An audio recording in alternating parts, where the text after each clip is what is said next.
శ్రీ శ్రీ శ్రీ మర్యాద రామన్న సినిమాలో బాలు మొట్టమొదటి పాట ఎస్పి కోదండపాణి సంగీత దర్శకత్వంలో పాడారు.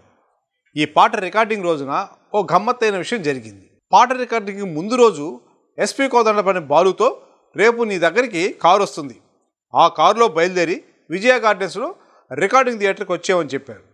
ఎస్పి వారు మరుసటి రోజు ఎంతో ఉత్సాహంగా ఆనందంగా మంచి డ్రెస్ వేసుకొని రెడీ అయ్యి కారు కోసం వెయిట్ చేస్తున్నారు. రికార్డింగ్ కోసం వెయిట్ చేస్తున్న బాలుకు కారు రాకపోవడంతో టెన్షన్ పుట్టి చిరాకేసి ఈ సినిమా వాళ్ళంతా ఇంతే, ఇలాగే చెప్తుంటారు అని అన్నాడు తన మిత్రుడు జీవి మురళితో. లేదు లేదు, ఏదో పొరపాటు జరుగుంటుంది, మనమే విజయ గార్డెన్కి వెళ్దాం అని చెప్పి బాలు గారు జీవి మురళి గారు ఇద్దరు సైకిల్ మీద బయలుదేరి విజయ గార్డెన్స్కి వెళ్ళారు. అక్కడ గేటు దగ్గర వాచ్మెన్ వీరిద్దరిని లోపలికి పంపించలేదు.